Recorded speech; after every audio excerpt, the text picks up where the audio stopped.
To the girl who hates those hot dog leg selfies and just wants to snap up a hot deal. Oh, there's another one. Hashtag rest assured at Summer Girl 38. Message received. And to the working man who hasn't had a vacay in what feels like forever. It's just been so busy that... Rest assured, Busy Bee. I got you. Please don't call me that. Whatever you're planning this summer, for a better rate, make it Maldron. Join now and save €10 at MaldronHotels.com. Terms and conditions apply. Blog Talk Radio.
Forgetting it again or whatever, but this is that time. And the stars align, all of the sublime thoughts and subconsciousness become one mind, tapping into the universal mind, and see everything wide, bigger than you ever thought it could.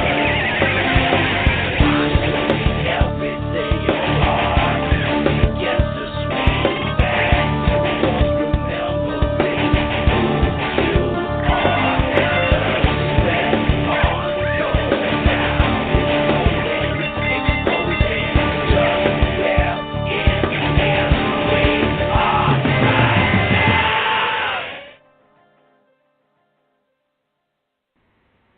Welcome, ladies and gentlemen. Welcome to an End Time Tribune Media special episode where we're going to be going into more details concerning the RAM and where we are currently sitting within this prophetic timeline moving forward from that pivot point of 1979, that 2,300 years after the death of Alexander the Great.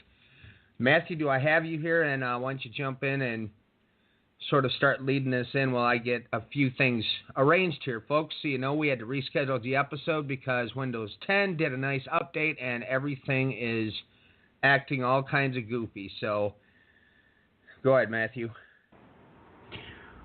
Well, we always have little moments of entertainment. Ladies and gentlemen, I just woke up. This new job is putting me to task. I've been pushed farther physically, mentally, and spiritually than I ever have been before. So I wake up and just jump on, and Brian is frustrated because he not only scheduled the episode, he can't get it to start. And so pretty interesting stuff. But ladies and gentlemen, Brian's opening comments should be quite chilling to you. The angel told Daniel for 2,300. And when we look to the timelines and realize that things really have turned into chaos, just like what happened when he died. Completely unexpected. He died in Babylon, and it amazes me how very few, even academics, know that.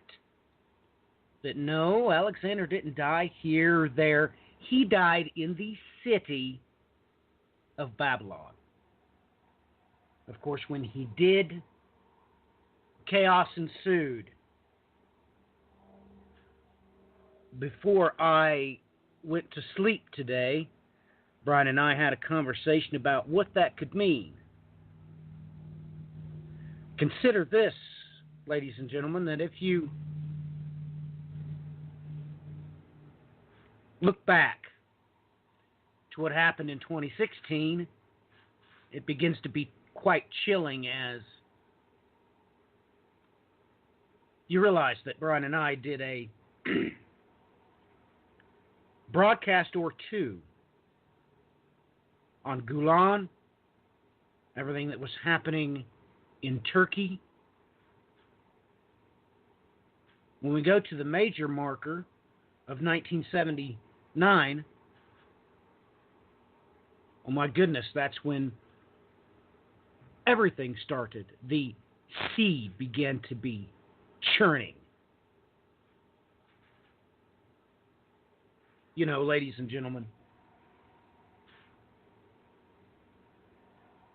consider this, that what really has ensued since the United States Embassy in Israel incident happened is everybody has turned against Israel.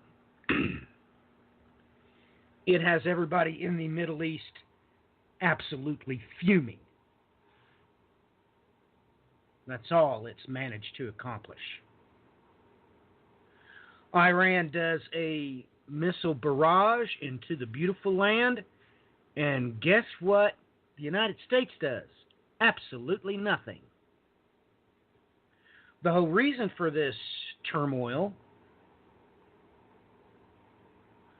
POTUS does not even go to attend the ceremony when he's the one that really caused all the chaos. Now, one thing that we can't have is for the Shia and the Sunni to get together. However, when you start looking at the political heads of state for those two religions, you begin to see things that aren't too good, ladies and gentlemen. Because behind the scenes, they're obviously starting to hook up. In any event, realize this. What Alexander done better than anybody is this one thing. His soldiers would invade, they would take wives, and then they would give wives. They would recruit from the people they just conquered and move on. Now, that completely blows everybody away when they realize that Alexander would take the men he had just conquered, set up good relations with them, and then they would join his army to conquer those people's neighbors. And he did this to perfection. Because Alexander had them convinced that he was just not out for wanton bloodshed. That's not what he was doing. He was doing something else altogether different. Hence why he showed up at Jerusalem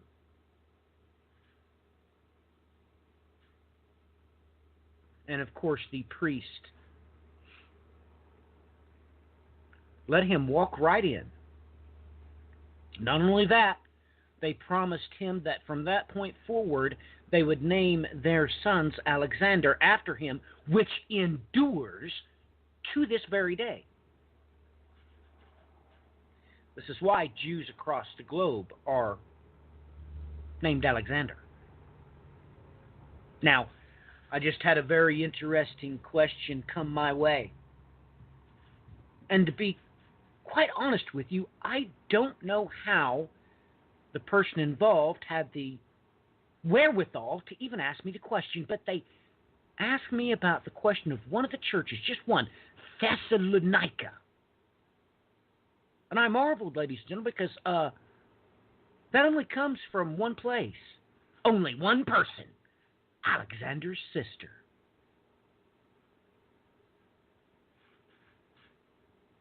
That's right. It was Alexander's dad that came up with that name and named his daughter that.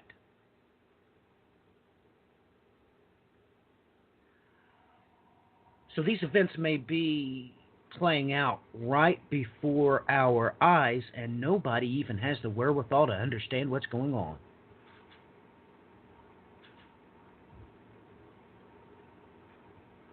Now, with that in mind, we better take a serious gander at what's ensued since 2016.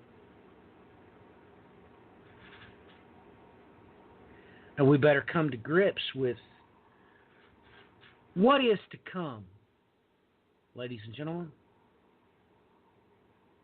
You know,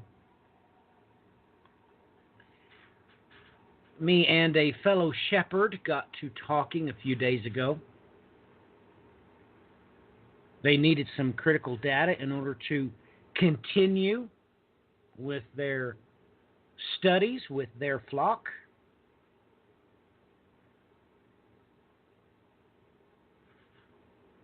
They asked me a question that, well, I haven't been asked that question for over 20 years. But they asked the one question that was critical to really everything Brian and I has to cover in our next WI2C radio as we move forward through the book of Revelation. Because many people don't realize that God plainly tells you what happens. That infamous moment when there's silence in heaven for about half an hour. Oh, he's already come right out and told you where he was at. And when I shared that, literal shock set in. When they realized it, I said, here, let me do it.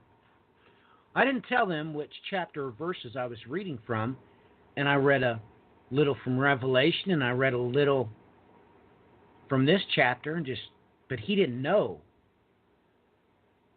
And after I was done, I said, now tell me what chapter and verse I was reading from, and he had trouble answering because he said, wait a minute, read that again.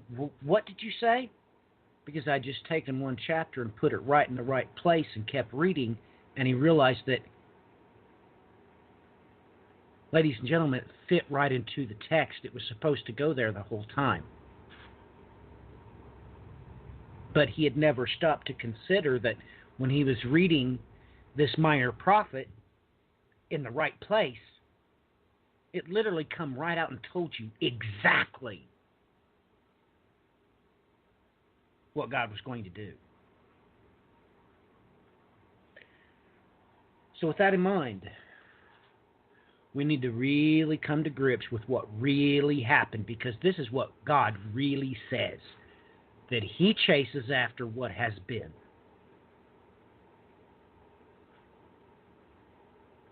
That's what God himself says. And it always amazes me how, due to weapons of mass distraction, due to the implementation of cunningly devised fables,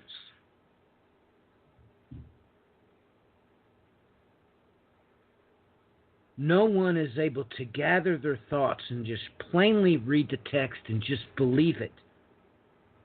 I had a terrible conversation with my daughter yesterday. And she explained to me, well, Daddy, their faith is in the rapture. It's not in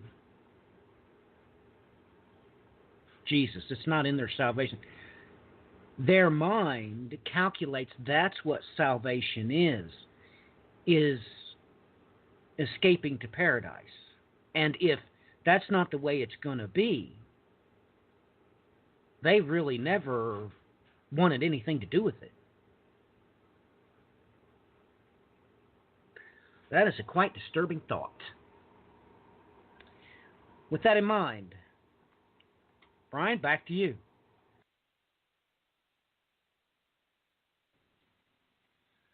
Well, this, that's, where do we start with this?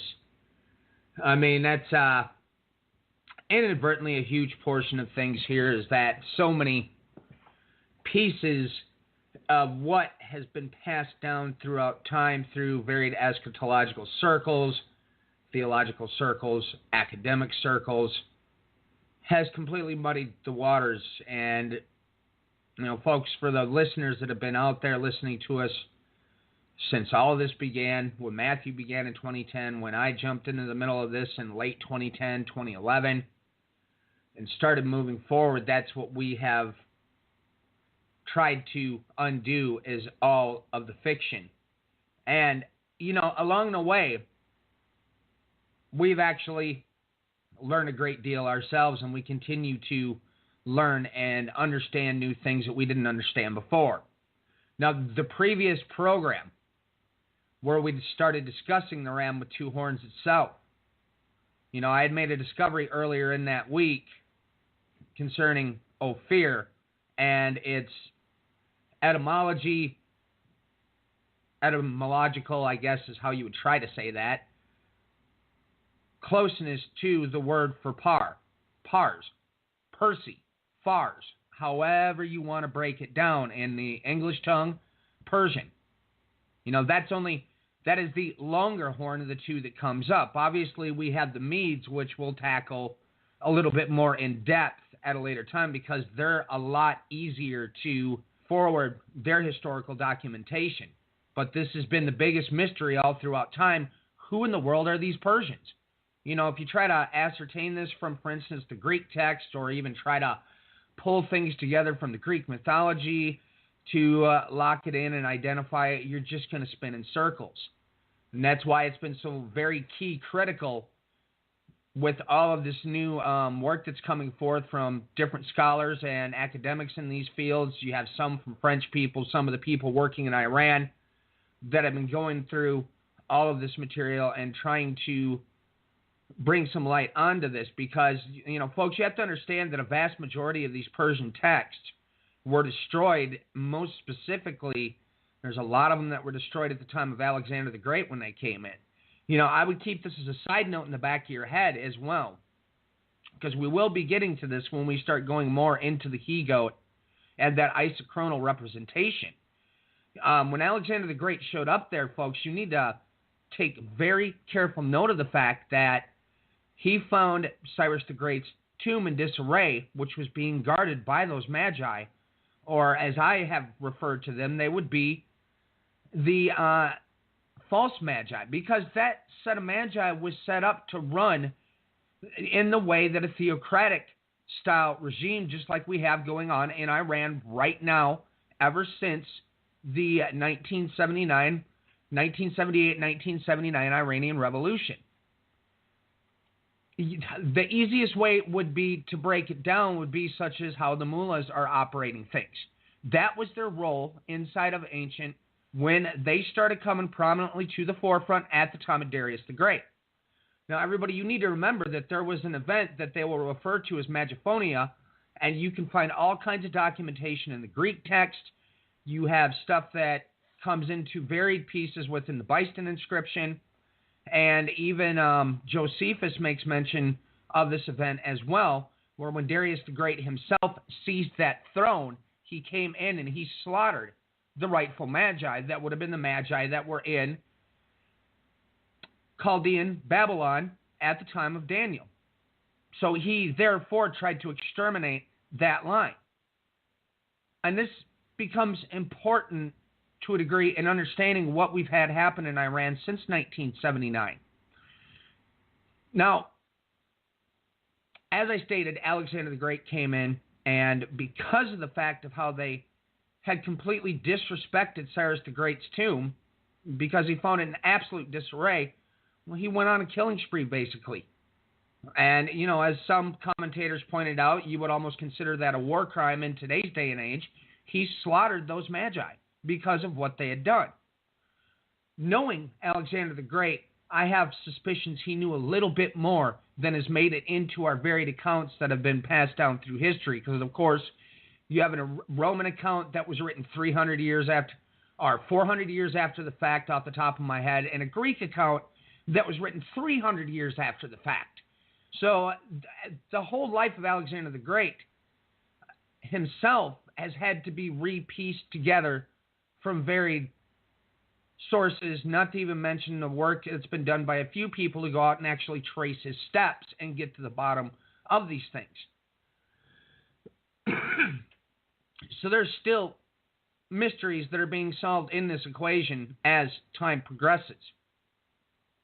So we learn more and more details concerning Alexander. We learn more and more details concerning the Persians and the Medes as well. And this just takes, on my part at least, it takes vast amounts of time going through that material, but not to even mention where we have to start wrapping this around how this plays itself out in these historical repetitions as history repeats itself, just like God's holy word states.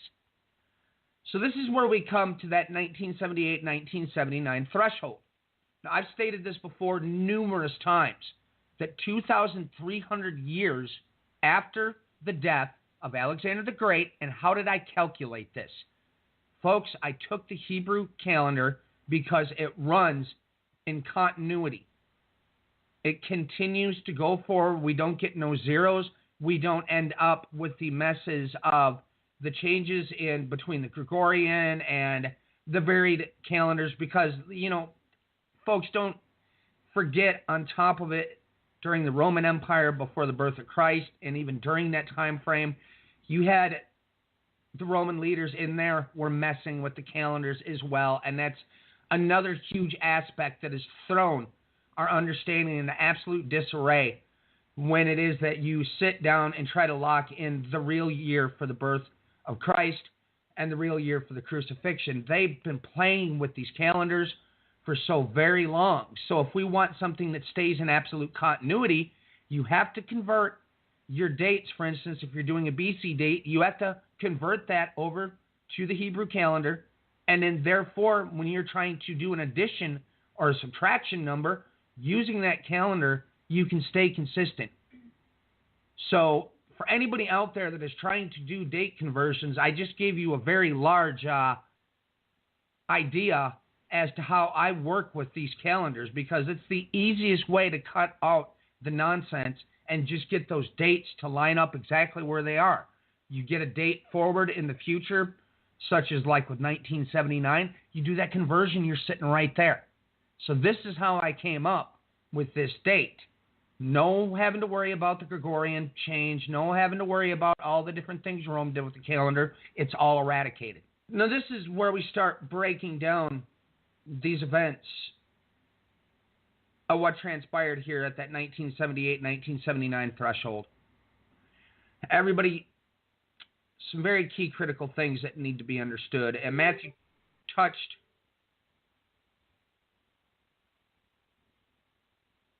Okay, Matthew, I don't understand what you're talking about here. I just was letting you know I needed to interject something real quick when you have a pause. Oh, just go for it. That's fine. All right, ladies and gentlemen, I hope you understood what Brian just said. Now, let me riddle you. Brian just gave a magnificent statement about the tale of the Magi. This is what happened, ladies and gentlemen. Alexander shows up at the great tomb of Cyrus. It's not being properly kept. And Alexander goes on a rampage because, of course, if the people would be allowed to do this, they would be allowed to do it to Alexander's own tomb. You have to realize, ladies and gentlemen, that Alexander had been told his whole life this is what he was supposed to do. First, his mother did. His mother was, of course, a priestess. Then he went to the Oracle at Delphi. And third, he went to the Sublime Oracle at Egypt. All three priestesses had told him the same exact thing. Now you have to realize, ladies and gentlemen, when did Cyrus rebuild the temple?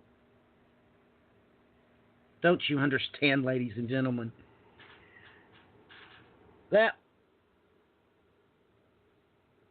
you have to come to grips with this. That Alexander had already put two and two together about Cyrus and the Temple of Jerusalem.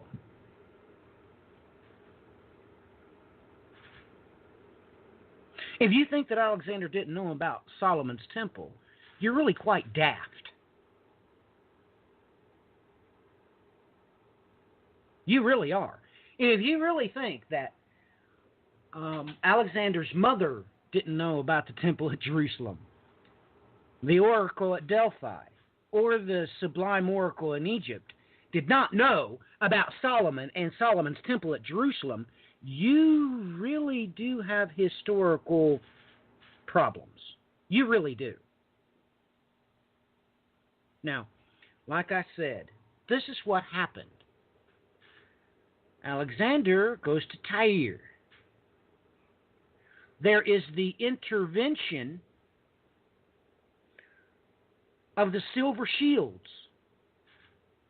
Nobody knows what happened, but more importantly, nobody really knows how Alexander took Tyre. It was completely impenetrable. How could you do it? It was on a self-standing island. There was no way into it. And yet the Lord our God had told everybody in one of the major prophetic texts of the prophets, that's exactly what he was going to do. And he obviously had done so through the hands of Alexander.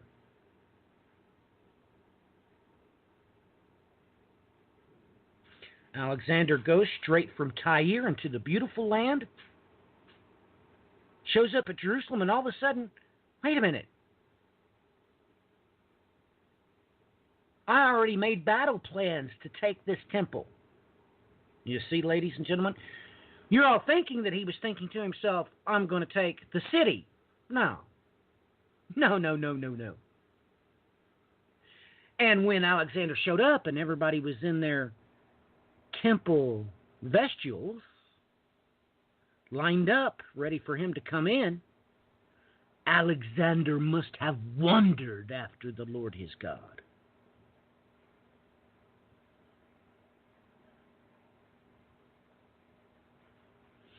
Now we can understand how the Magi played a part in, well, the Annunciation, whether you like it or not.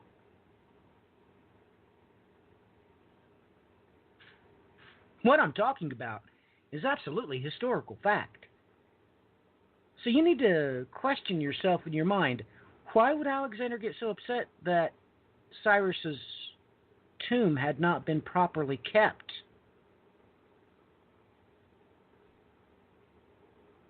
Oh, if you thought it didn't have anything to do with his knowledge and the things he must have discussed. Ladies and gentlemen, what do you think was the very first thing that Alexander asked? Well, how did this temple get built? Who built it? And if you don't think that the priest told him everything he wanted to know, with that in mind, he stepped forward. Ladies and gentlemen,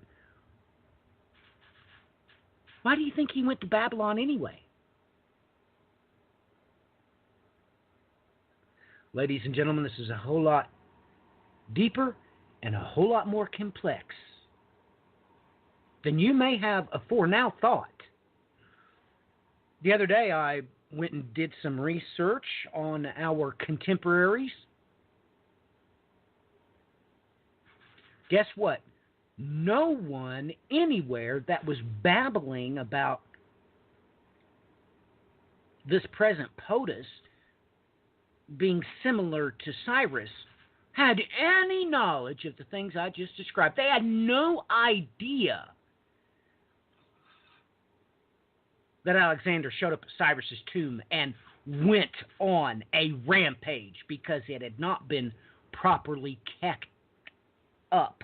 It had not been maintained. You see, ladies and gentlemen, it was supposed to be on display much like, go to Sicily, to the great temple of Hera. Or, well, in our tongue, Hera. The necropolis. Ladies and gentlemen, that's how it should have been being kept up. And it wasn't. And he realized that if it wasn't being done, that they wouldn't keep up Alexander's tomb when he died.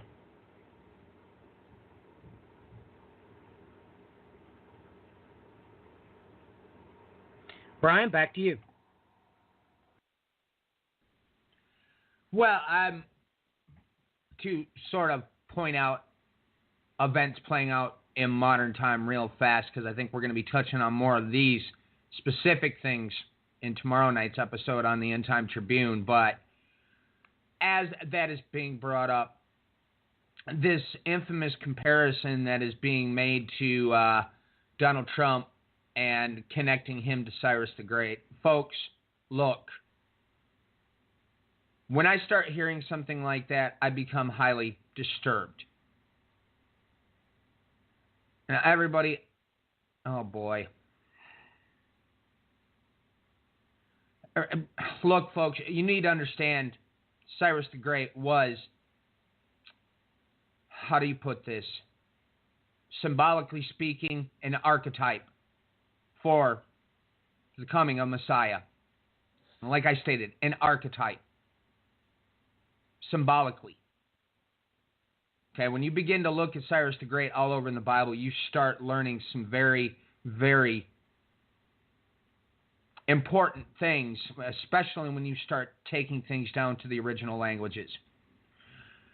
But this comparison that they keep making to Donald Trump and Cyrus the Great sets off many alarms. Because we know that we have shadows and silhouettes. Okay?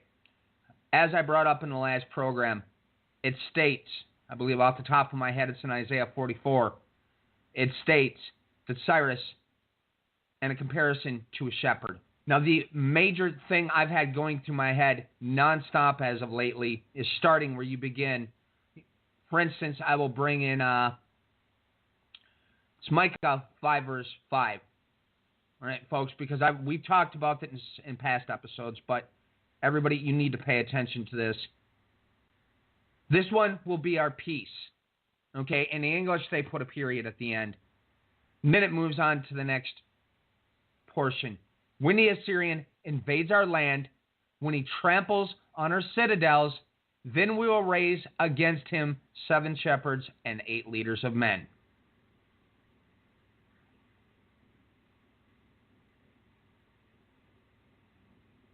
We have important things that are taking place here currently. I've been just completely and absolutely baffled how a vast majority of those within certain communities, especially in the United States, keep seeing what just happened this week with the move of the embassy to Jerusalem. They keep stating this is the fulfillment of prophecy. But here's the issue. You see, when you understand what their motivations are for everything that's played out here in the course of this last week, you see, they only have specific prophecies in mind that they want fulfilled. And I've pointed this out for months upon months upon months on end, what this dominionist agenda boils down to. Okay, folks, this is not... Well, for me, it's good, I guess I would have to say. Because the Lord will be coming back. But these prophecies being fulfilled are not what is commonly being understood out there. Because this has focused all eyes upon Israel and not in a good way. And that's, like I said, more of these things are going to be brought up, coming up tomorrow night. But I mean, one thing I need to point out to everybody, isochronally speaking here, is because you're going to have to understand this as well, because as we've spoken of here in this series, you begin to realize that there's a overlaying of isochronal events going back to when the Assyrian came into Israel, uprooted the 10 tribes, going further along when you get down further in history when Sennacherib comes in with his emissary Rabshakeh and threatens Hezekiah. Everybody remember the fact of after Ahaz's 10 steps played out, everything that happened there with the son at that point in time. Going forward, Hezekiah opened essentially the keys to the treasury and let the Chaldeans come in. You see, after that, Hezekiah was told that your life will continue on, but you need to know that your descendants are going to be carried away by the Chaldeans due to what just took place here.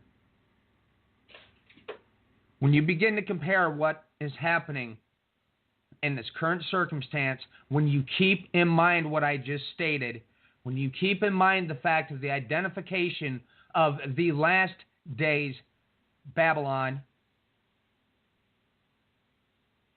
all of a sudden you begin to see things in a new light. And as much as everybody thinks this is the most wonderful thing that has ever taken place, to a degree I would agree it's a wonderful thing, but not in a way that they're thinking it is. This is leading to a place where things are going to explode.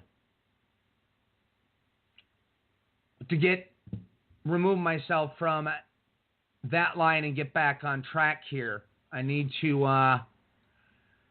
for one, I need to draw everybody's attention over here to Daniel 7, verse 4, because there's a specific reason why I use this very specific picture that is in the show screen, what do they call that?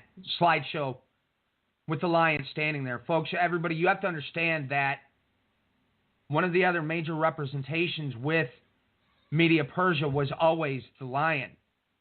Daniel 7 verse 4, the first was like a lion and had the wings of an eagle. I kept looking until its wings were plucked, and it was lifted up from the ground and made to stand on 2 feet like a man, a human mind also given to it.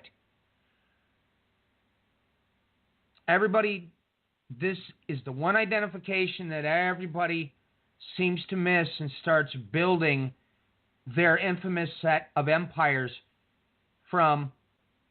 And they end up with Alexander the Great, for instance, ends up becoming the leopard with 4 wings of a bird and 4 heads.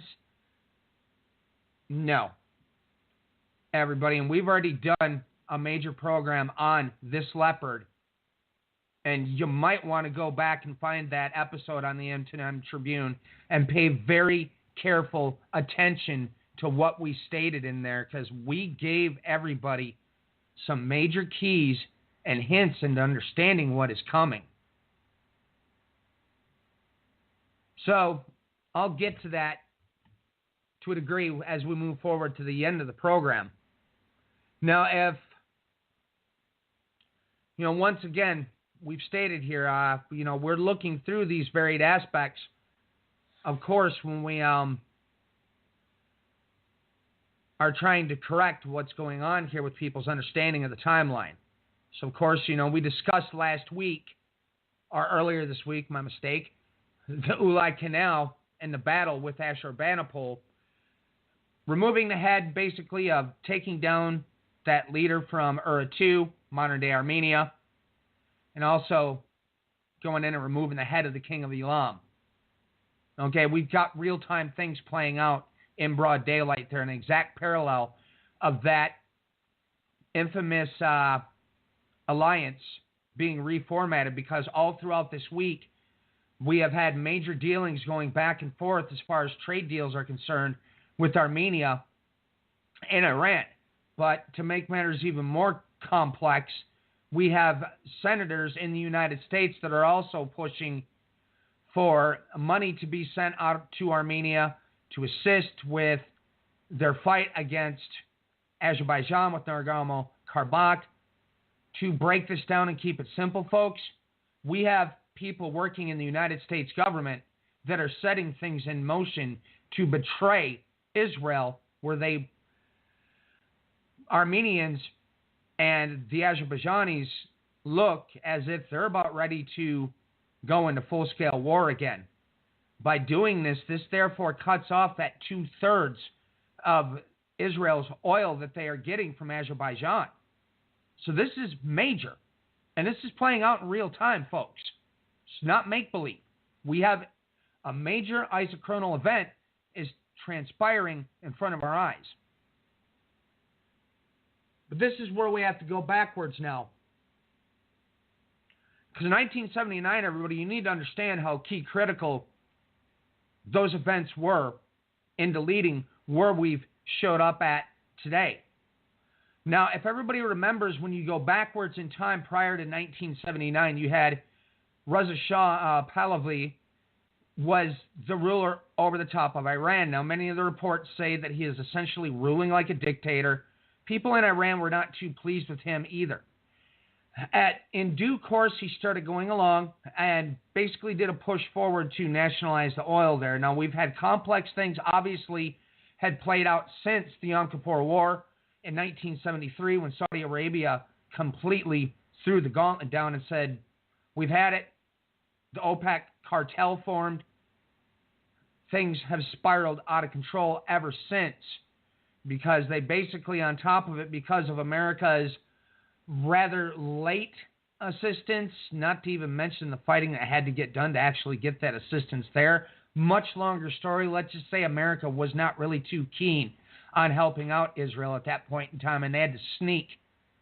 Essentially, some folks had to work in the background to even get assistance out there to Israel before it was too late during the Yom Kippur War. And what that caused in turn, obviously, is Saudi Arabia put down a massive blockade, got extremely ticked off about the fact that America had assisted Israel in that, and you obviously had oil prices skyrocketed, all of what happened with OPEC. And, of course, we move forward with things that have happened in history concerning that. But another important thing to take note of here with Reza Shah is the fact that on top of it, while he was ruling, he puts together this really strange little gathering and exonerates and honors Cyrus the Great, trying to even bring a comparison between himself and Cyrus the Great. Now, you can go out there and you can find this in varied historical documentaries and see it with your own eyes. It's enough to haunt you when you understand that, as I stated before, you're going to have shadows and silhouettes. You know, he was a Western setup leader that was ruling over Iran.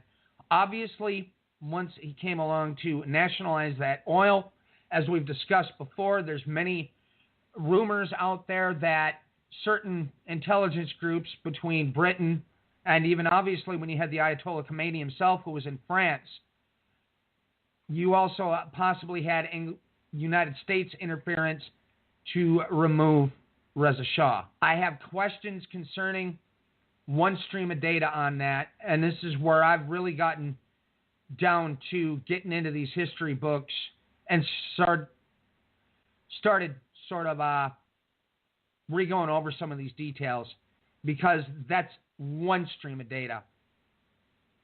I don't know what the other stream of data has to say. But what we do know is when that Iranian Revolution broke out, now obviously you had a group of students that stormed through. There was all kinds of chaos in the streets. You had the hostage situation that happened under Carter, where on top of it, you know, as I told Matthew last night, when we had Ahmadinejad in power as the president over Iran, obviously things were getting very tense at that stage, and we reported on many of those details. Since I had come in from 2011 on forward, we had touched on many of those topics that were happening late in breaking news. You have to remember that Ahmadinejad was part of that initial hostage crisis. He was grouped in with those students. He held responsibility in the actions that played out during that time. Now, since we had this big set of protests that broke out here in January, well, Ahmadinejad has gotten to the point where he's stating that they have gone too far right now in Iran, that things are have escalated to the point of being far surpassing out of control. In other words, that wasn't what he signed up for. Now, when you move this forward, everybody, you have to understand that, for one, when the Iranian Revolution broke out in 1979, this revolution was that ignited within the Islamic world that caused a just major effect all the way across these very groups.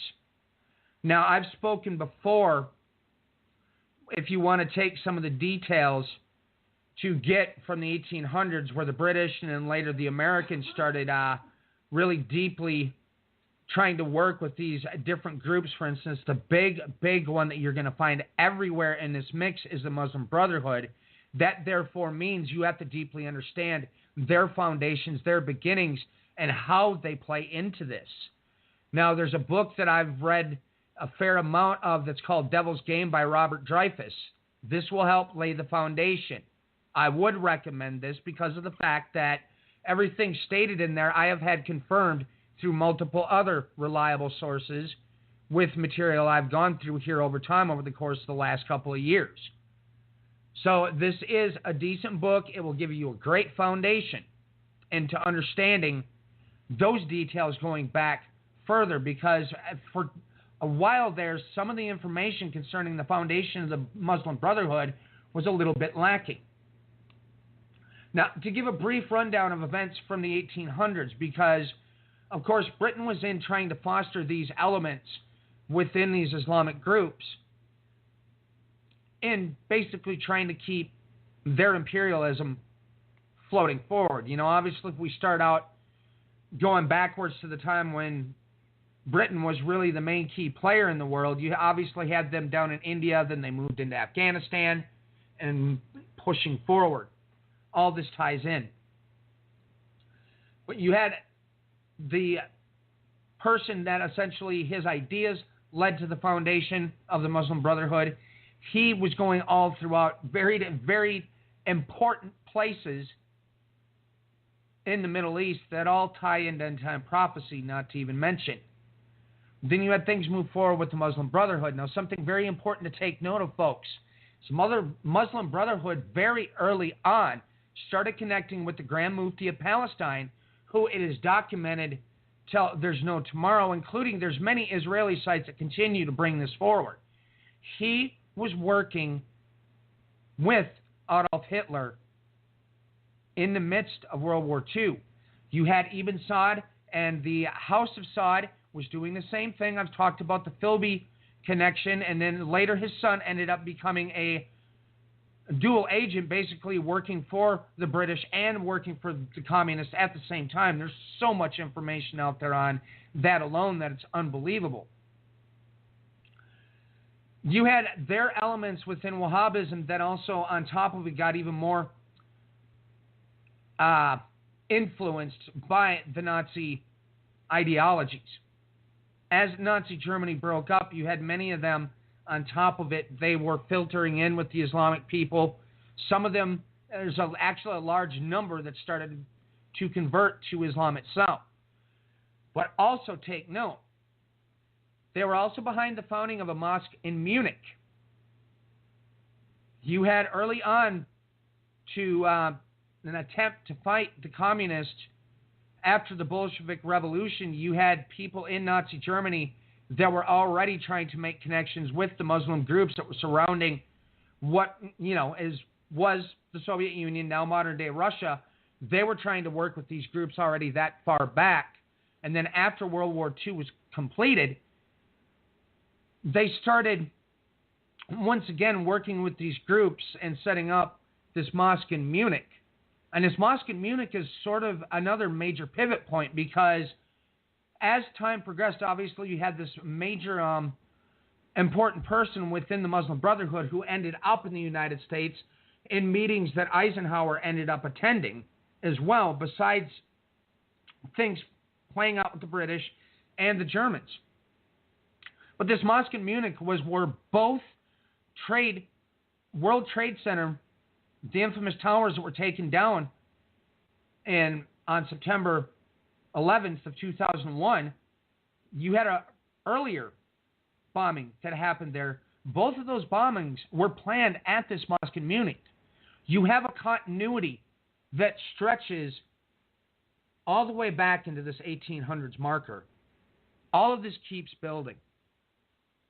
As time further progressed, as these ideas between these political ideologies mixing with these varied extreme variants in Islam, as things further progressed, all of a sudden you hit 1979. 1978 and 1979, that Iranian Revolution caused a massive ricochet all throughout the Middle East in every direction.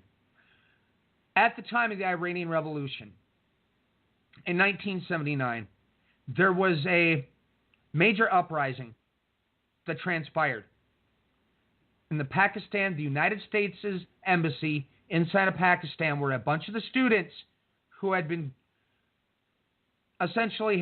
looking at these different streams of Wahhabism and some of the other radical streams of, look, folks, and a lot of the regular Islamic people, they will call all of these streams heretical, as they are. So you need to differentiate these things in your mind quickly and stop calling all Muslims bad. I know not everybody is doing that, but there's a lot of streams out there within these very dominionist groups, and even some of the people have gotten so deeply caught up with conspiracy theory and all that garbage. You have to differentiate these things in your mind. And it's crucial that you understand how these threads and these extreme areas got started so that you can differentiate between regular Muslims and these extremist groups. But we had that attack on the embassy in Pakistan at that time. There was the death of a Marine. A whole bunch of things went on. The general, the Pakistani general at the time, was out doing bicycle ride. They didn't even try to intervene. They just assumed that everybody in the United States Embassy in Pakistan was killed. It was just an absolute mess that played out there in Pakistan. Now, the reason on top of it that these students felt empowered to do what they were doing was because of what was happening in Iran. At the same time, in the same window of time, you had in Saudi Arabia, there was a student in their different theological branches. Obviously, like I stated before, Wahhabism is what Saudi Arabia follows. Well, he had come to the conclusion that he was the Imam Mahdi. What does that mean? It's a return of an Imam, depending on which school of Islam you're looking at. You've got 12ers, 7ers. This is all very complex. But nonetheless, he thought that he was this returned Imam, this Mahdi figure. And then, of course, he goes in and he starts trouble at Mecca. And the first day, a few people were killed. The next day, they set things up to look as if they were mourning, bringing a bunch of coffins for burials. And next thing you know, people are pulling out weapons. They locked down the whole of Mecca and started killing people right and left. Now, the reality of those numbers to this day has still not come forward because, well, Saudi Arabia, obviously at this stage is, well, I would have to say a little bit embarrassed. Politically speaking, they didn't want the full details of all this information getting out there. And nonetheless, some major turning point as well, what happened there at Mecca. 1978, we also had the Camp David Accords between Anwar Sadat and Begin, the leader in Israel. By 1979, well, it was Camp David, I'm sorry, that was between different leaders. By 1979, we had the Egyptian-Israeli peace treaty was signed in Washington, D.C. I believe it was in March, off the top of my head, around March 24th. Now, that is a very important spot that ties into all this because that, once again, like I stated, that deal was signed with Anwar Sadat. Now, Anwar Sadat was later assassinated by the Muslim Brotherhood. And the Muslim Brotherhood members that were responsible, some of those ended up in a New York mosque in the United States. And folks, the FBI agents that were investigating this, they could not figure out who put him here. The security clearance went so high, it was absolutely ridiculous. And this, he was referred to as the blind Imam in some circles. He was basically in the films of the people that were captured within the Muslim Brotherhood that were responsible for the assassination of Anwar Sadat. He's there in broad daylight. So these FBI agents were completely, just absolutely stunned that this guy is sitting inside of this mosque that's in New York. You know, and obviously that's where as time progresses, we have to understand what happened during the Afghanistan war. Because 1979 as well, what other major event happened? The Russian-Afghanistan war. We had a string of events that played out between 1978 and 1979 where you had groups inside of Afghanistan that basically rose to power, took the quote-unquote throne that were aligned with communism. And then as time progressed, one leader gets sort of taken out, assassinated. Another communist leader gets set up on that throne. And the big problems that Russia was having is these guys didn't literally understand how their modern variant of communism worked. They were taken literally from the history books, from things that happened with Lenin, happened. Some of the really bad things that played out, they started mimicking them, and then they just went on a slaughter amongst themselves.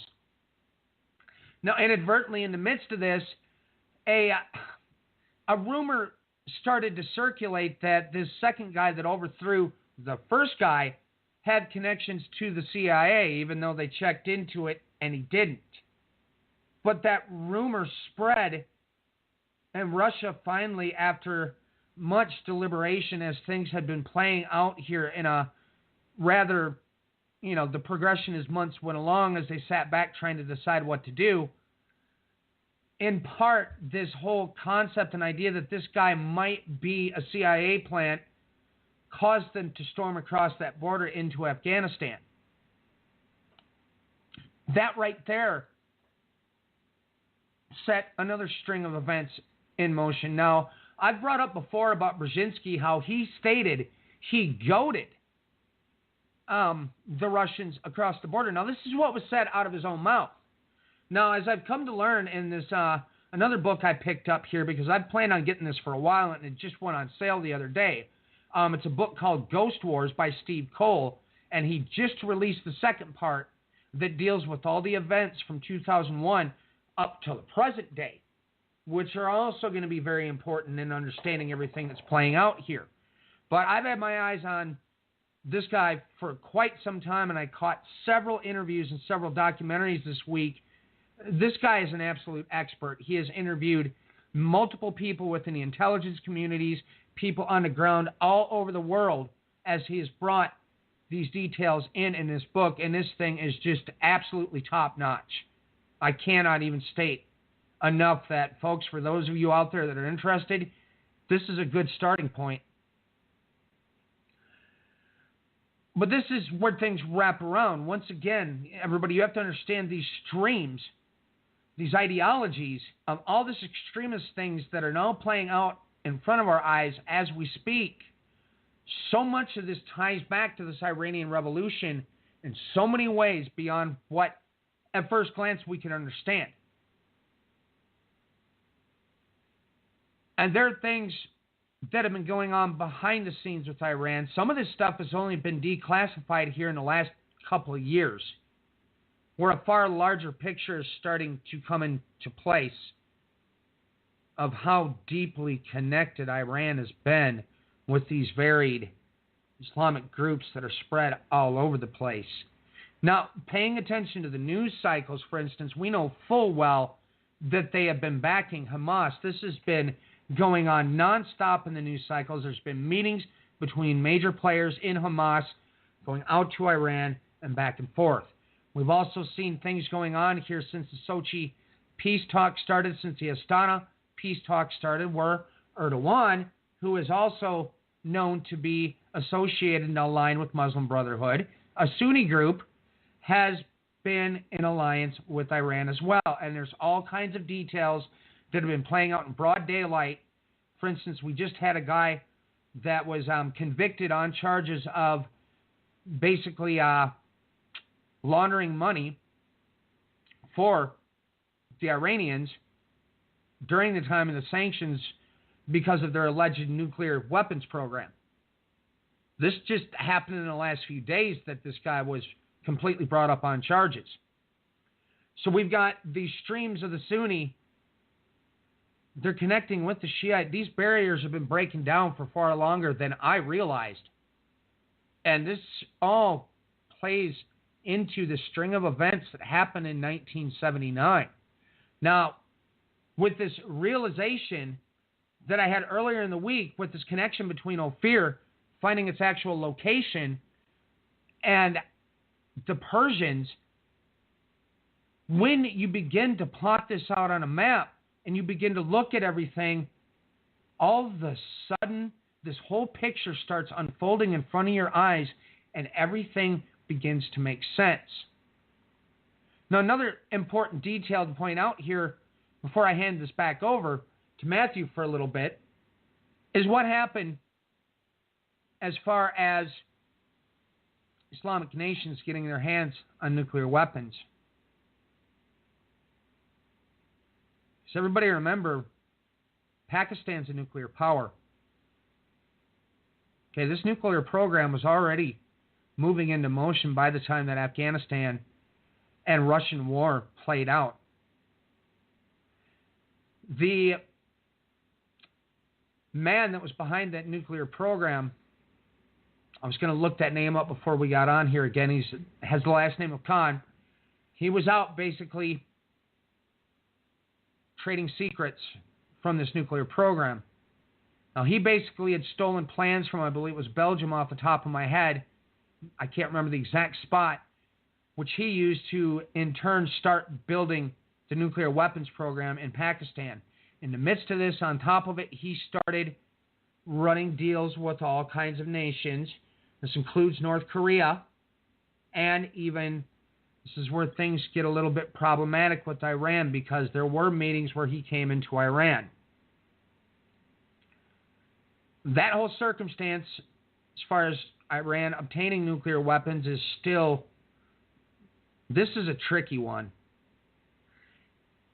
And yes, as much, we know Netanyahu pulled this same stunt before, but there's details that everybody has to understand with what was captured in those intelligence files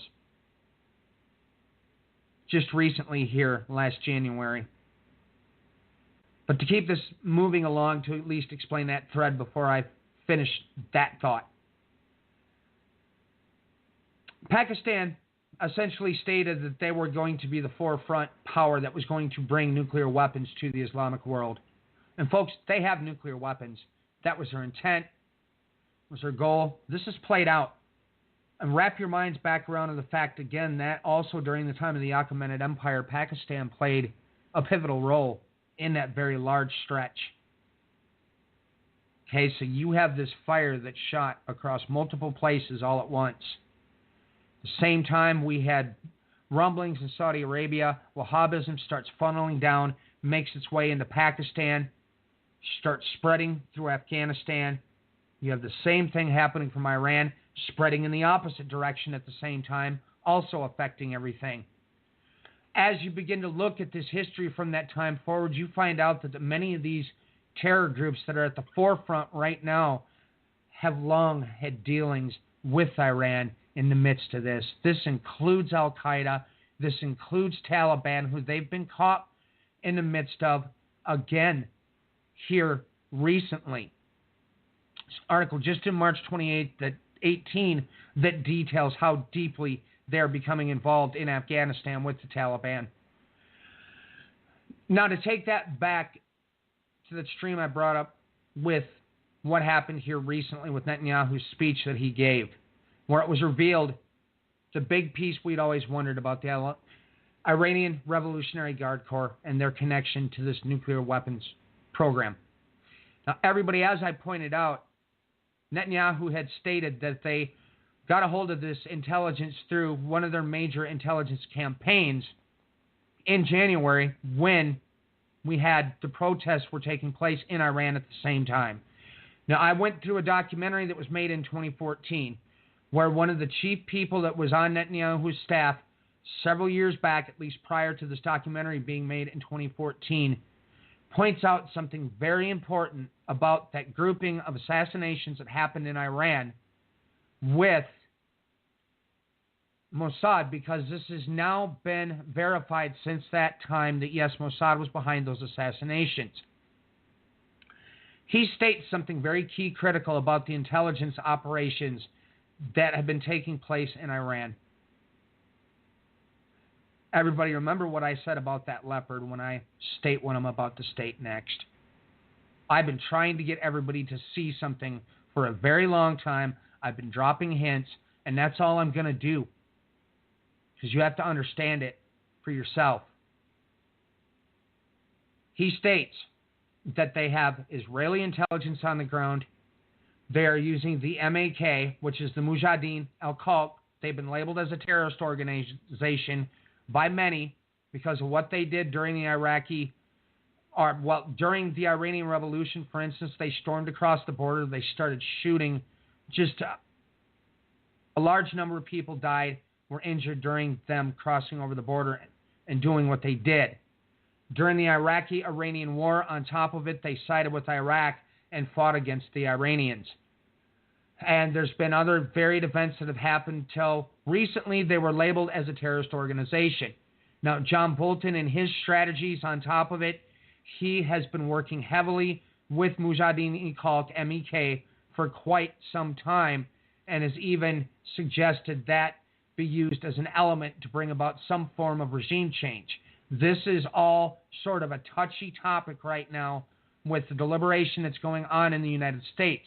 Just the other day, they had a 200-nation grouping of a coalition trying to look at ways to deal with Iran that was similar to how they took out, how they cleared out Mosul with Islamic State, with the battle for Mosul, aka Nineveh, that happened a while back. They're having these talks as we speak, and they're thinking about going about things in the same way. That means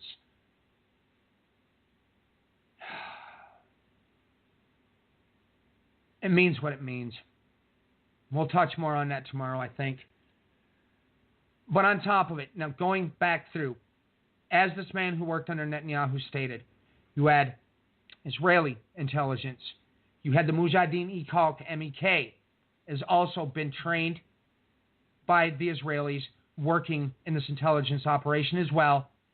And the Kurdish people have also been trained and are working in this intelligence operation because they are able to move in and out quite easily because, well, a large number of them speak the native language there. So they are not even noticed in this operation. So we have a three-pronged intelligence grouping working here. And folks, there's something I need to point out quickly before I hand it back over as well. There's a reason that Steve Cole named this book what he did, Ghost Wars. Because these wars that have been taking place even since 1979, that's what we're dealing with. We're dealing with ghosts. We're dealing with, and the intelligence circles, they'll refer to them as spooks. You're dealing with multiple variables, multiple nations, all with their own agendas that are working covertly behind the scenes, pushing things in multiple directions. This, therefore, makes this one big jumbled that at times is very difficult to understand. Let me hand it back over to you for a bit here, Matthew. Well, ladies and gentlemen, let me throw a little thing in here. I've been doing the same thing myself here lately. Throwing out little tidbits. Ladies and gentlemen, let's consider something, shall we? God does things through shadows and silhouettes because, okay, look at it like this. Ladies and gentlemen, time is like a horse race, okay? And a spectator, no matter where he's sitting at around the track, he sees either a shadow or a silhouette, all perspective, to his vantage point as to where the horses lie. Because sometimes they're going to the left and other times they're going to the right. Sometimes they're heading toward him, sometimes they're going away from him. This is the best way to describe the riders themselves in time. When you have a vantage point, everything becomes a shadow and or a silhouette. So when we think about this, I have, as of late, been pointing out to people the 100th parallel and its shift.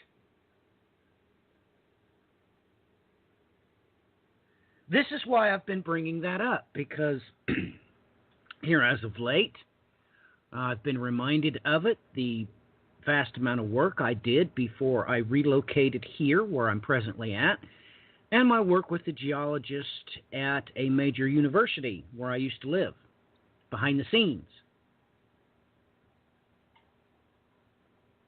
You need to understand that historically it's always been known that we are the inversion of where the Jews were carried. That place has always been known as the land in the midst of rivers. Its heart lies between the Tigris and the Euphrates.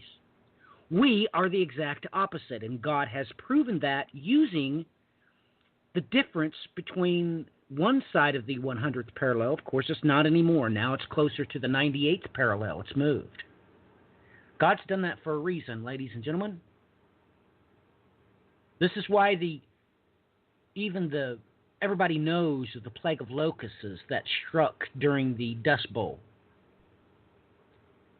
Nobody can explain it, ladies and gentlemen. They just disappeared at the 100th parallel. Now look, you can find massive documentation to this, especially in diaries. I spent a fantastic amount of time in the old library at the Capitol where I used to live. Up in the top floor, the 5th floor was completely secured. You had to give your driver's license to get off the 5th floor, and I was provided, the Lord my God gave me a special key there because my niece got a job in the secure level. So I was able to go through the diaries that had happened during the Dust Bowl. And, ladies and gentlemen, they were by the millions.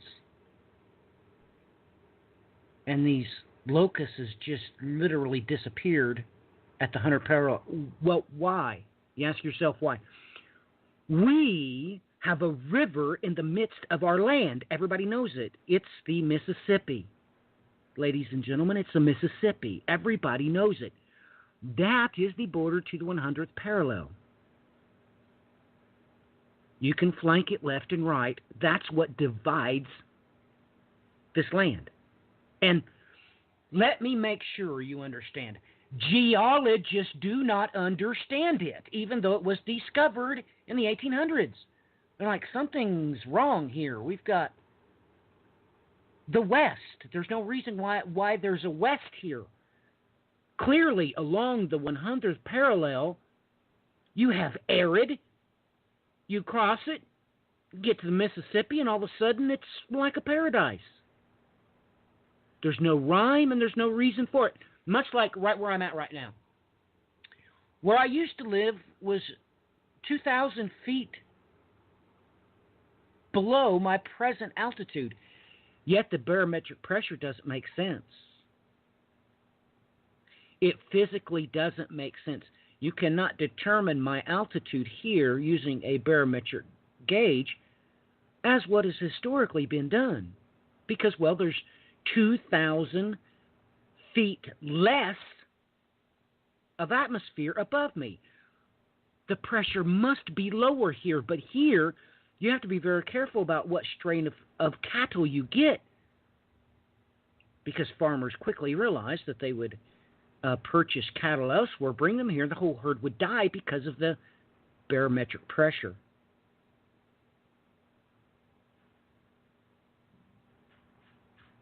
So, everybody knows that over the course of the End Time Tribune, I've been trying to come up with a proper term for what it is I am. Because when you ask people that you're trying to, evangelize, well, what are your thoughts about a Christian? They immediately gnash their teeth at you. Because Christians are evil. They attack you. They do this, they do that. I mean, the most horrific things have I been told about Christians. Like, people would show up at their mother's deathbed going through the hospitals and tell their mother that she was going to burn in hell if she wasn't baptized when she was a baby.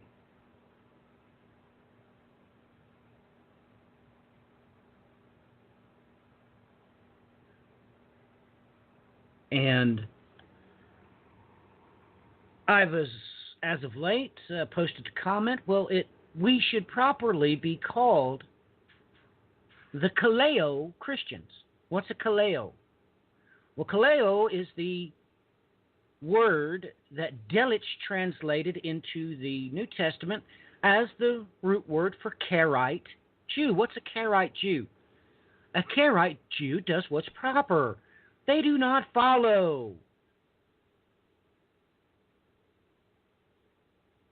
all of this mumbo-jumbo like you can't carry keys in your pocket on the Sabbath because that's work. No, they follow the Word and the Word alone.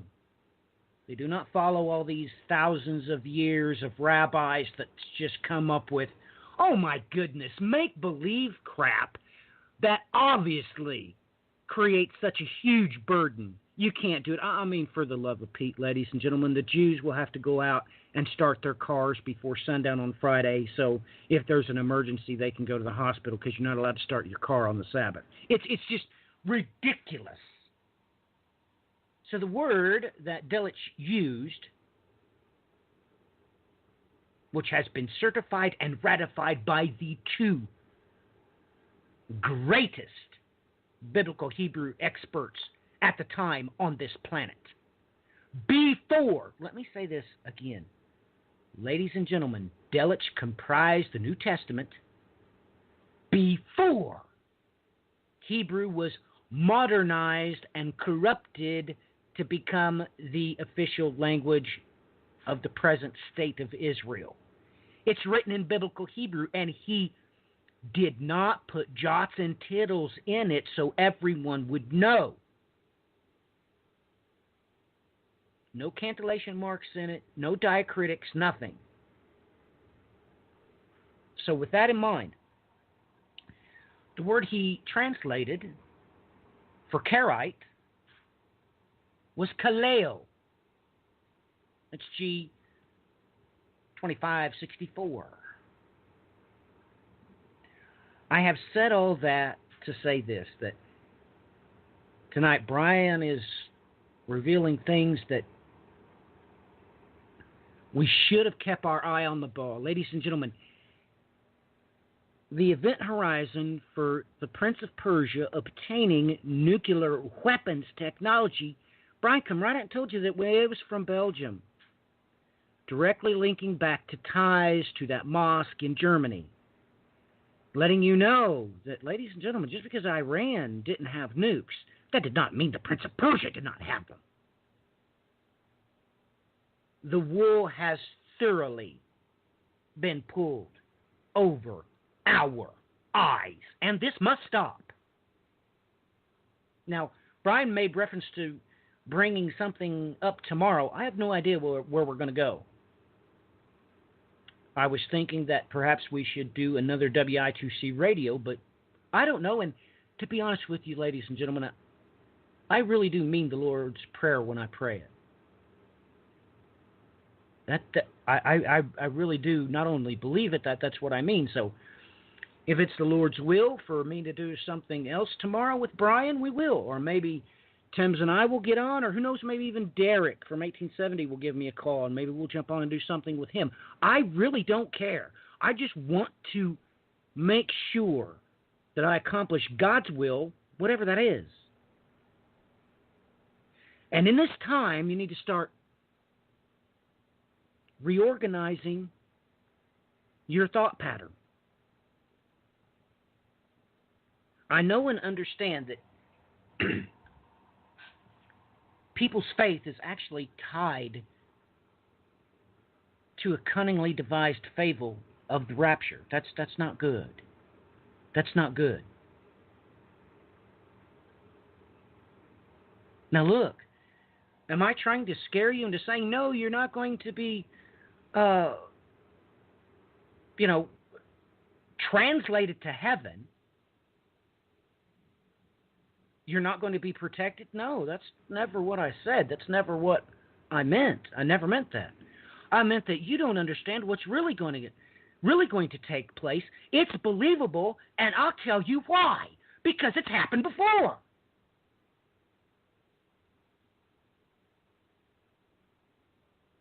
But we are so past the point of the event horizon known as Pentecost, people actually have zero faith that anything miraculous could happen, or that anything that could arouse the Lord their God from his throne.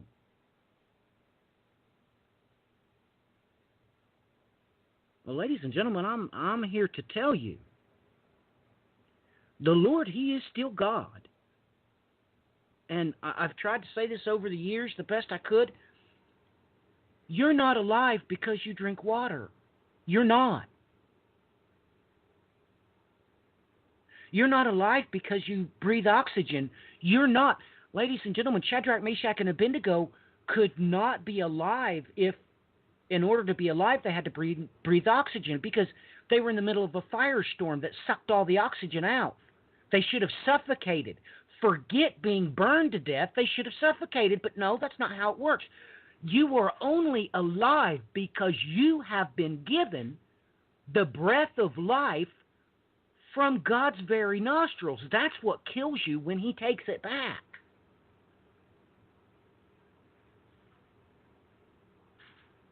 Not dying of thirst or suffocating or burning to death. No, ladies and gentlemen, no, that's not when you die. You die when God takes back His breath. And until then, you don't have anything to be afraid of. And even when that does happen, don't you realize your breath of life goes back to Him? Now that should do one of two things. Either excite you or terrify you. Because then all your crap that has deviated from the Ten Commandments and the Beatitudes are going to be brought full bear upon your own shoulders, not mine. It's going to be brought on your own shoulders. And you know what? I don't care what your denomination believes about whether you have to be baptized when you're an infant or not, and that automatically makes you a Christian, that automatically makes you, in the particular denomination you're in. God don't give a flying rip about that, because He never said that. But He will bring you to task based off what He said, what's come out of His mouth, nothing else. He don't give a flying rip what your priest or your preacher has taught you. He really don't care.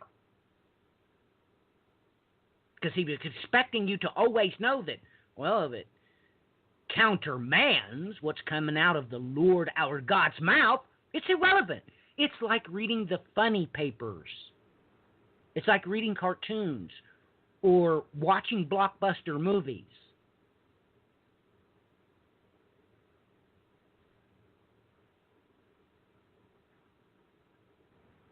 Ladies and gentlemen, the Prince of Persia has obtained nuclear weapons. Brian, back to you.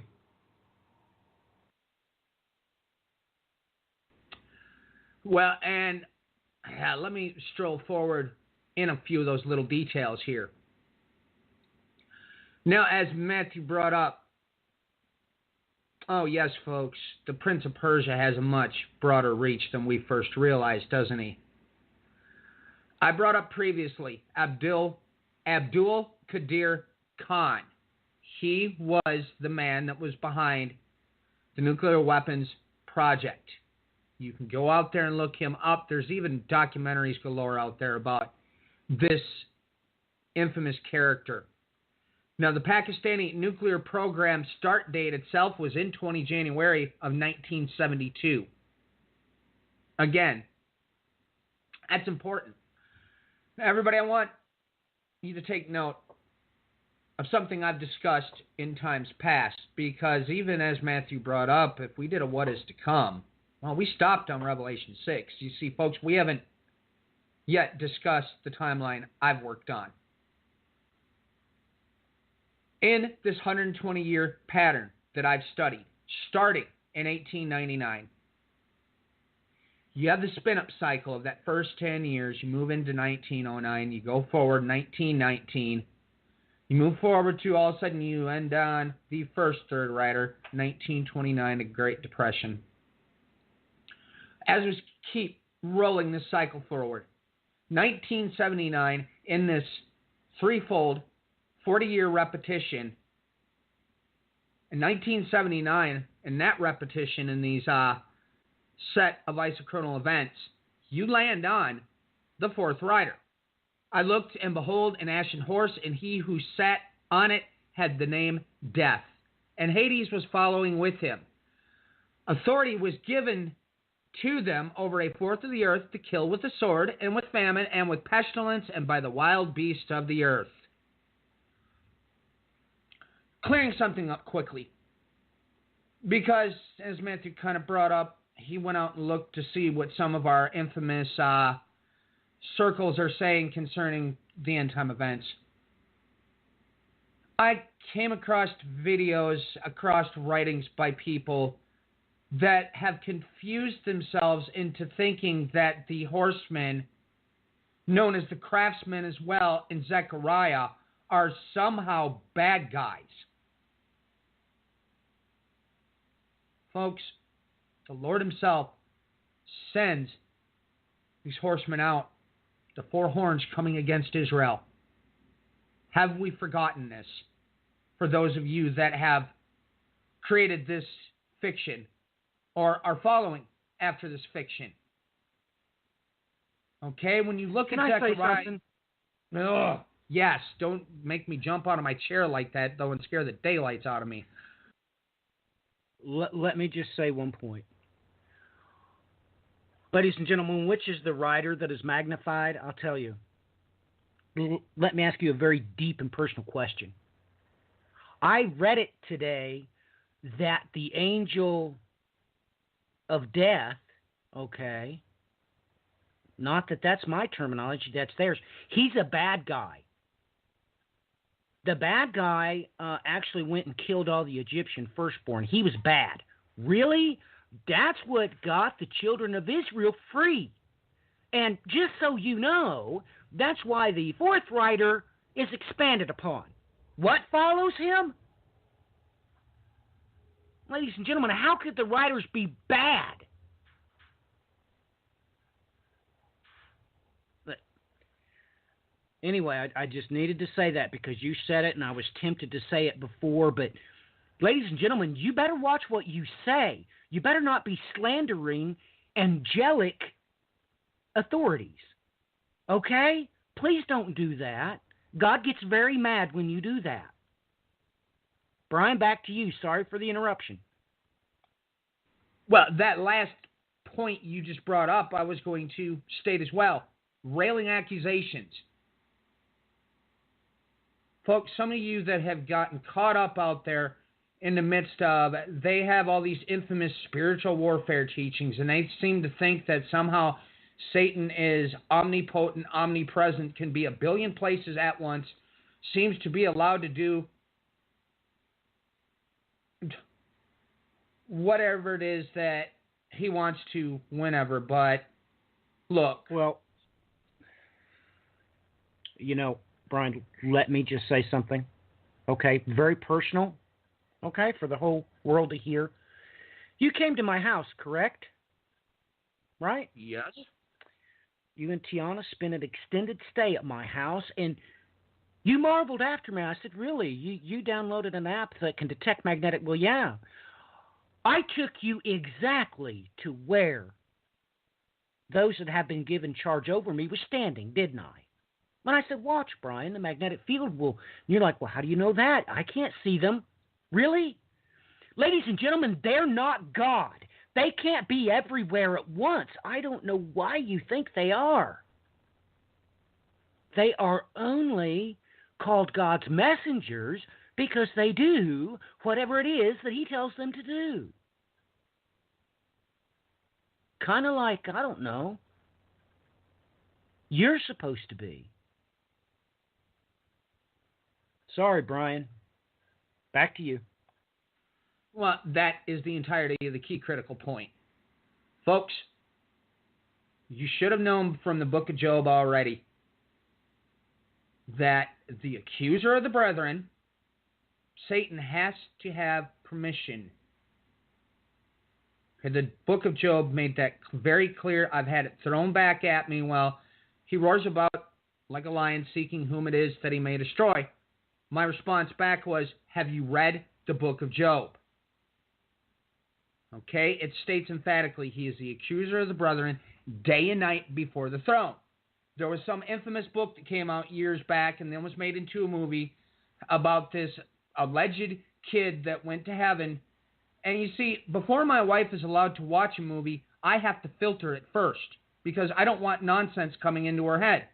So I shot through that book at lightning speed. I found the one spot where I knew the kid was lying. And the father that actually wrote the book, where he stated that Satan's not allowed to do the very thing that the Bible tells us. That therefore makes it fiction, everybody. My wife Brian, wasn't allowed to watch that movie. Oh, Brian, here we go again. Ladies and gentlemen, of course he seeks you. He might be standing right next to you. Let me bring it up again. Okay. You call this entity the angel of death, right? That did the final plague, right? Ladies and gentlemen, why didn't he kill the Hebrew children? Oh, for Pete's sakes. Please listen to what Brian's telling you. Of course, he might be standing right next to you, but you're untouchable unless the Lord your God says so. Sorry, Brian. Boy, I'm really interrupting you bad tonight. Sorry about that.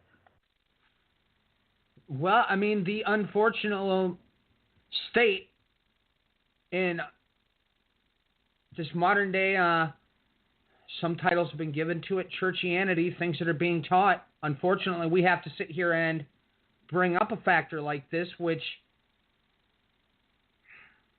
folks, the Bible teaches you something completely contradictory to what these people are stating. More or less, to state that properly, they are contradicting what the Bible says. Spend more time in the Bible as opposed to running around and pushing play on these stupid YouTube videos or streaming into your house these people that are making up absolute nonsense. The amount of money that is being funneled into fictional make-believe land right now is absolutely overwhelming. Get your heads out of the nonsense, open up your Bible, and see what God's holy word says. Leave this nonsense out of the equation. These people are completely misleading you and deceiving you. It's that simple. It is that very simple. Now, to get off of that and get back to where I was going. As I stated, 1979, that revolution fell on the fourth rider at that stage. Zechariah explains to you that those chariots with those riders at that time, they're going out in different directions. It's important to pay attention to what directions the craftsmen go at that time. It's important to look at Daniel 8 and understand that battle of Ulai that's going to play out in the future. It's important to look at where the ram moves. Okay, you are given very specific pieces of information where you should be able to sit down and understand these things without hesitation. Now, to move forward, now everybody, you need to realize as this progression started itself again, we had the 2008 stock market crash that led to the major recession that played out afterwards. But, you know, like I said, that next repetition falls on 2009. But according to whose calendar? Oh, yes. Take note of this. The stock market crash of 2008 occurred on September 29 of 2008. Well, wait a minute. Isn't that 2008? Oh, no. Whose calendar? Rosh Hashanah of 2008 began in the evening of Monday, September 29th. Rosh Hashanah is the head of the year. Oh, you mean we're not supposed to be looking at the Gregorian calendar? Everybody, you should have seen this coming. Now you can understand why I'm pointing out that events between 1978 and 1979. If we go according to our calendar, we might be missing some key critical factors. Like, how is it that that crash happened at the head of the year? Oh, because that's where I run my calculations from. I don't use the Gregorian calendar. I don't use these very calendars. No. My calculation for Alexander's death, running it forward 2,300 years, I used the Hebrew calendar. This marker falling where it did for the 2008 stock market crash that led to the recession fell at the head of the year. It's amazing what happens when you take God for what he says. And you begin to marvel after it. And you begin to look at things through in different ways. See things through a lens that you didn't see it before. Because look, folks, this happens to me and Matthew on a continual basis. Day after day after day. Because we continue learning things that we had no idea about. This includes what I discovered last week concerning Ophir. Because when you bring this Pakistan situation with Ophir into the equation, you understand that the Persian people were in Pakistan, Afghanistan. They had their beginning startings up in Tajikistan before they went down there. Later on in the Achaemenid Empire, when the longer horn, Persia, which came up, along with the Medes, the secondary horn, when you understand the extent of the empire that they ruled, all of a sudden, all of these events from 1979 and forward suddenly make sense. And as I have discussed with Matthew in the background, I keep getting pulled back to 1979. I cannot escape it. Okay, many of us that were brought up during this time frame, during September 11th, and witnessed the events play out that day, know how much of a life-changing event this was, at least for some. Unfortunately, the reports, for instance, with people's church attendance, that weekend, the churches were overfilling. The next weekend, they all forgot and just went about their own business. That's what has been going on in America for a while, but that's not the point here. We know full well at that stage that many conspiracies started to float around out there. And of course, I got pulled into all that garbage as well for years on end. But then I matured and I grew up and I decided I'm going to sit down and look at this data again. I'm going to knock this conspiratorial nonsense away. I'm going to look at the facts on the ground. It's when you look at the facts on the ground that suddenly you start to see everything you're supposed to see. Now, yes, I have a very large distrust of this government as we speak because of all these things that have played out. The 2003 invasion of Iraq was not justifiable by any stretch of the imagination. There was no weapons of mass destruction that were found when they invaded there. The entire pretext was made up from nonsense. So, of course, this begins to make you look at everything differently. But as time has progressed, we have gotten vast amount of historical data that is coming forward with all of the events that played out starting from 79 and moving forward because of declassified files. Now, folks, I go through these interviews. I can read body language. There's many of these people that are working in these varied intelligence communities, varied military groupings going forward. Okay, folks, just because they're working for these groups doesn't make them bad people. No. And you can tell that a lot of these people working in these fields are being honest with the material they're bringing forward from their own eyewitness testimony. Okay, folks, I have long since gotten fed up with the conspiracy crowd because they've wrapped all this stuff into prophecy. I mean, you should have seen an article that came out earlier this week in Salon. This guy nailed it on the head. That's all these people are talking about in eschatological circles now. The New World Order. They can't even wrap their minds around what that means.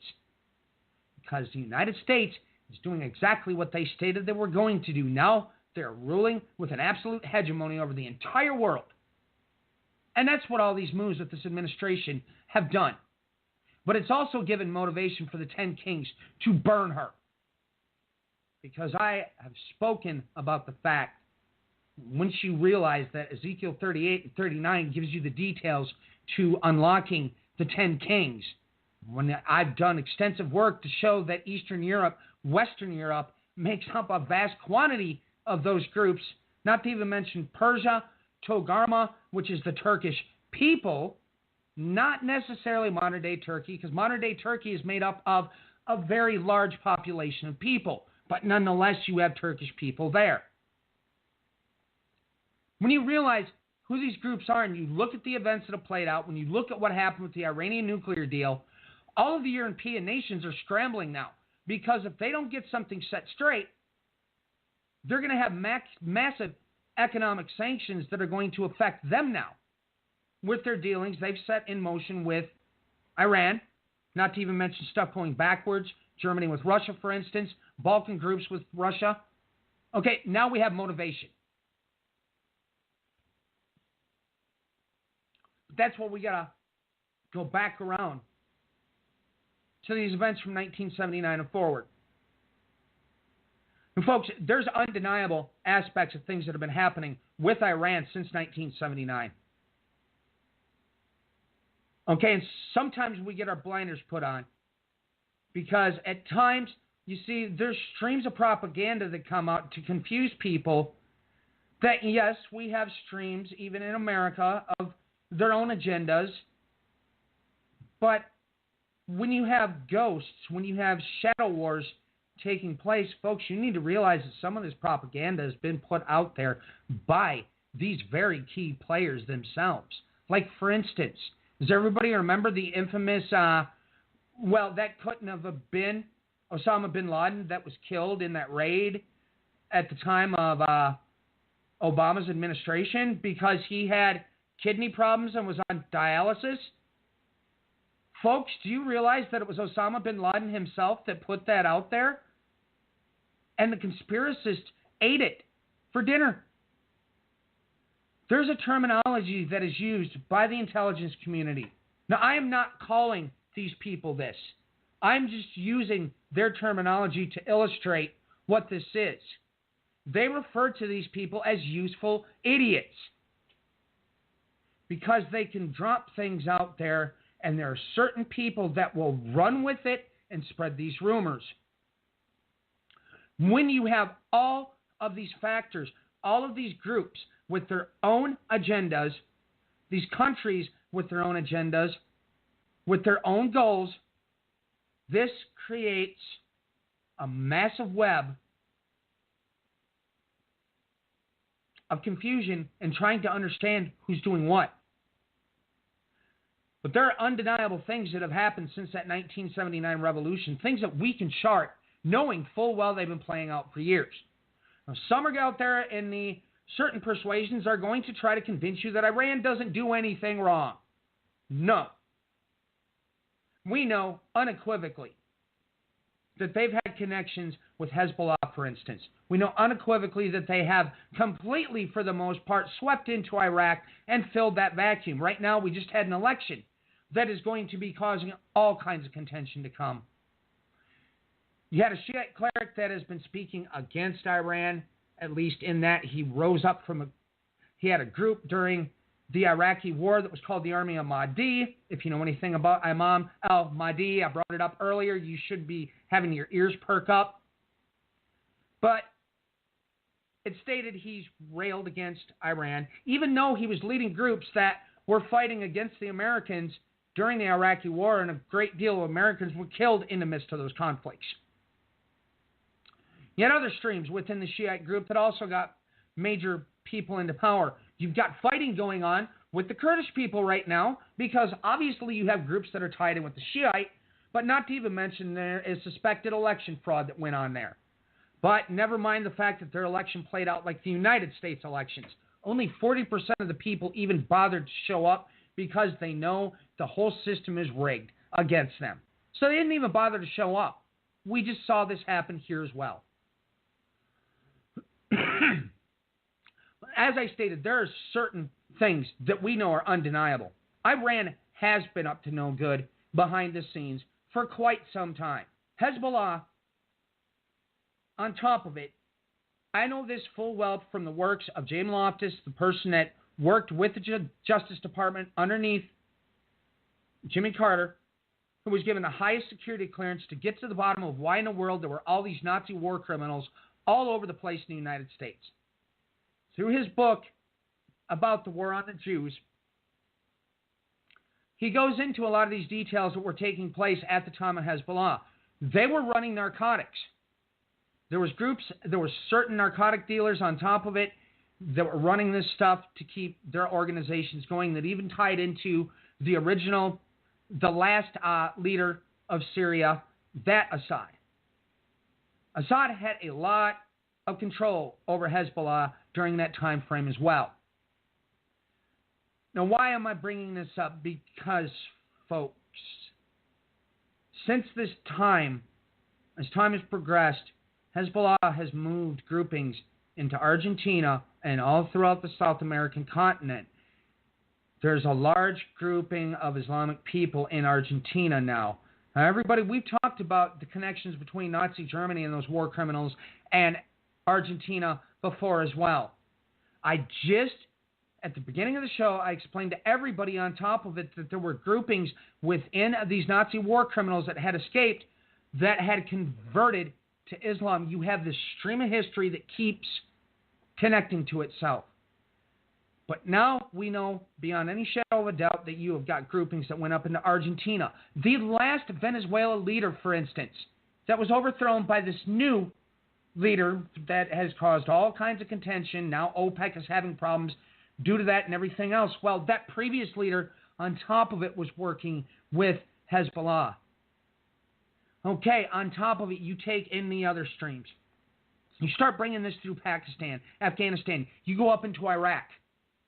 Okay, we know full well from all kinds of documentation that Iran has been behind the scenes working with Al-Qaeda, working with Taliban, working with many of these groupings, as we've seen with many of these dealings going on, like I brought up before. You have Sunni groups that are now aligning themselves, but they have been since 79. Sunni groups that have been aligning themselves with Iran. Okay, so for the one stream of you folks out there that are convinced that Iran is not doing anything, give me a break. This is where you need to get down and look at the actual historical documentation. There have been things going on. These things are undeniable. When we have new reports that are just coming out in March that tie things back to even on top of it with the Taliban connecting in with Iranian groups, that 3 Iranian Revolutionary Guard Corps were killed in a Taliban ambush and attack that happened last October. But then they traced it out when they took out the last major leader of Taliban as he strolled into Pakistan. Well, guess what? More things came to the forefront about his connections with Iran.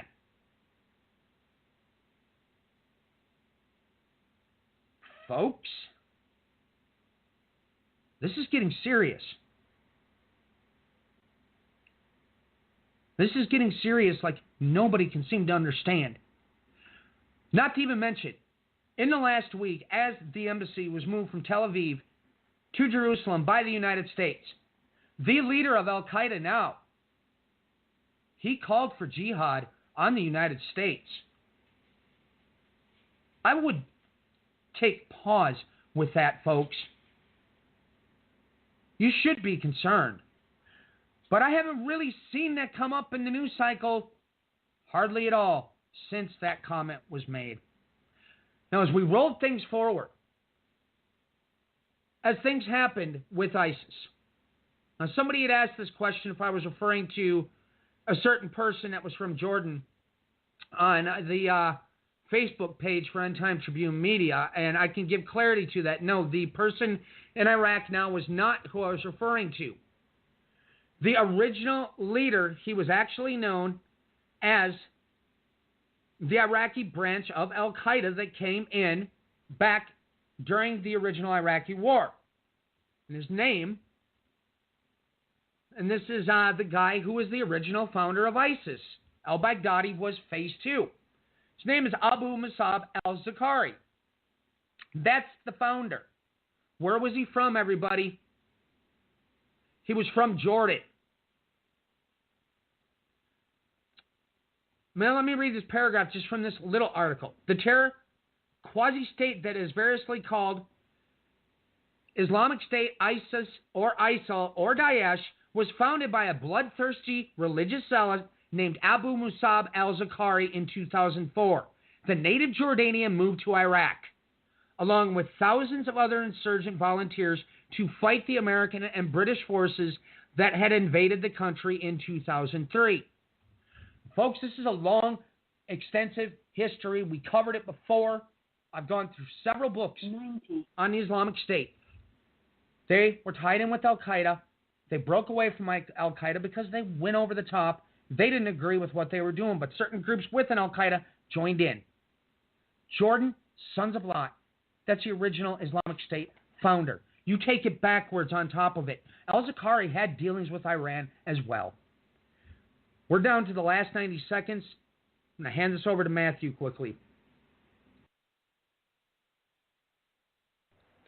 For the last 90 seconds. Well, ladies and gentlemen, I hope your eyes have been a little more widened open. Everything that Brian just talked about, the keys to the kingdom of Persia, is quite complicated, really, to American eyes. But if you're there on the ground, oh, it makes perfect sense. I'm not sure what we're going to do tomorrow, but until then, ladies and gentlemen, God bless. Godspeed. Brian? Thanks for joining us, folks. God bless.